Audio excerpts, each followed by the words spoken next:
আপনি এক্সপোজ করতে পারবেন না, কিন্তু এইভাবে ধমকে চমকে চলে না।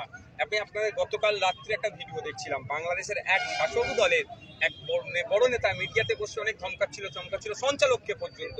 তাকেই আবার দেখলাম কি কলা পাতার উপরে প্রায় অর্ধলঙ্গ করে শুয়ে রেখে দিয়েছে।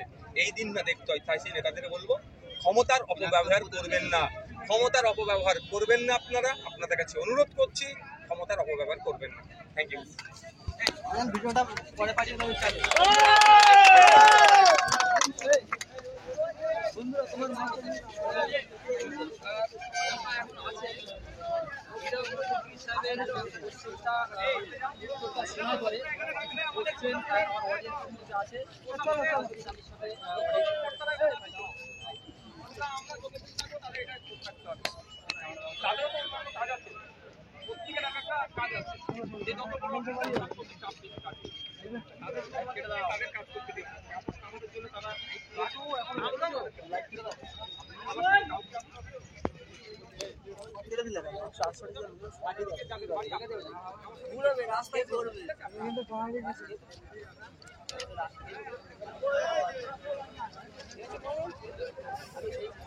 লাইভ বন্ধ করো, আর কি লাইভ বন্ধ করছি।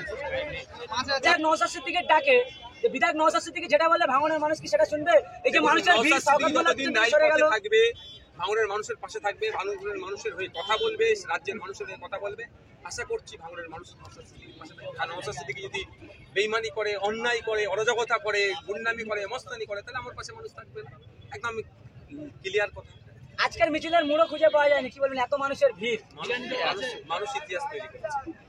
2021 সালে আজিকাল নিয়ে দুর্নীতির গুজব উঠেছিল, কিন্তু তখন মমতা ব্যানার্জি কিংবা লালবাজার কোনো এসআইটি-করণ করিনি। কিন্তু 2023-এ যখন এই অভয়াকাণ্ডে যে ধর্ষণ কাণ্ডে সিবিআই দিকেছে, এই সিবিআইতে বাঁচার জন্য কি লালবাজার থেকে একটা প্রশ্ন থাকছে, যেভাবে অনুব্রত মণ্ডলকে এখানে রেখে দিতে চেয়েছিল বারবার বিভিন্ন কেস দিয়ে, এটা যদি হয় সেটা না। যদি আপনাদের একটা কথা জানিয়ে রাখি, যে দুর্নীতি হয়েছে সেটারও তদন্ত করার দায়িত্ব সিবিআই কে দিয়েছে কোর্ট। তবে সিবিআই এর কাছে অনুরোধ করবো, সিবিআই সাকসেস রেট নিয়ে অনেক প্রশ্ন থেকে যাচ্ছে, যে বাংলার সেন্টিমেন্ট, বাংলার আমাদের মেয়ের সেন্টিমেন্ট, এটাতে কোনোভাবেই না কোনো গড়িমসি করে। যদি গড়িমসি করে তাহলে আগামী দিনে দেখবেন ভাঙড়ের মানুষ, রাজারহাটের মানুষ, নিউ টাউনের মানুষ, বাঁকুড়ার মানুষ, পুরুলিয়ার মানুষ সিজিও কমপ্লেন ঘেরাও করতে হবে। লাস্ট প্রশ্ন, এতদিন শুনেছি রেশম দুর্নীতি, কিন্তু এখন দেখছি রেশম দুর্নীতির চালের সঙ্গে প্লাস্টিকের চাল মেশানো হচ্ছে। এখানে আমার কাছে কিছু খবর এসেছে, স্পেসিফিক এখনো আমার কাছে এভিডেন্স আসেনি। আমি অনুরোধ করছি মিডিয়ার মাধ্যমে, যদি কারো কাছে চালে এই ধরনের আসে, যারা চাল ডিলার থেকে নেবেন সাথে সাথে সে সময় একটা ভিডিও করবেন এবং সেই ডিলারের ওখানকার ভিডিওটা করে রাখবেন। ওটা নিয়ে আমাকে দিন, এবং সাথে আপনাদের বলবো, আপনারা ব্লকের খাদ্য ফুড ইন্সপেক্টর থাকে, যিনি ব্লকে লেভেলের যিনি খাদ্যের দায়িত্ব থাকেন, সেই ইন্সপেক্টরের কাছে একটা লিখিত জমা দেন, ওর কপিটা লোকাল থানাতে জমা করে একটা করে রিসিপ্ট নিন, সেই রিসিপ্টের কপিটা আমাকে প্রোভাইড করুন। সাধারণ মানুষ ভিডিও করতে গেলে তৃণমূলের নেতারা ধমকি দিচ্ছে, কি বলবেন? মারধর করছে। ভাঙড় বিধানসভাতে ঘটেছে। ভাঙড় শুধু বিধানসভা নয়, সারা রাজ্যে এটা ঘটনা ঘটছে। ওদের অন্যায়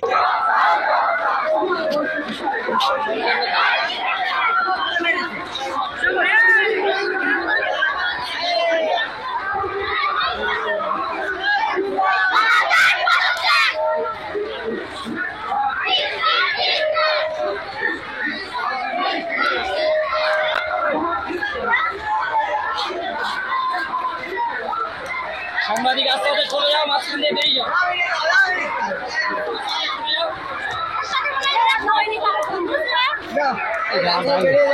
চলো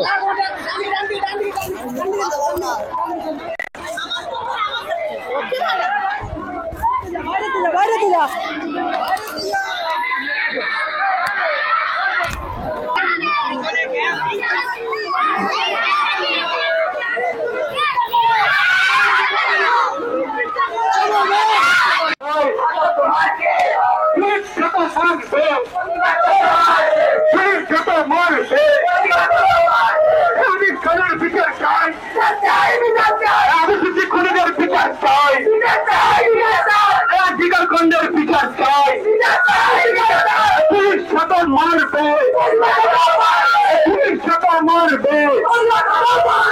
আমার বোনের বিচার চাই।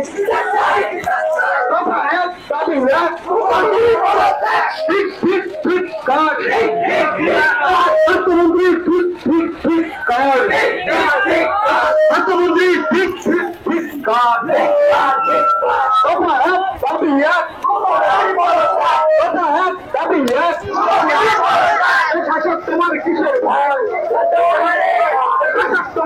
কিসের ভয় রাষ্ট্রমন্ত্রী ঠিক ঠিক ঠিক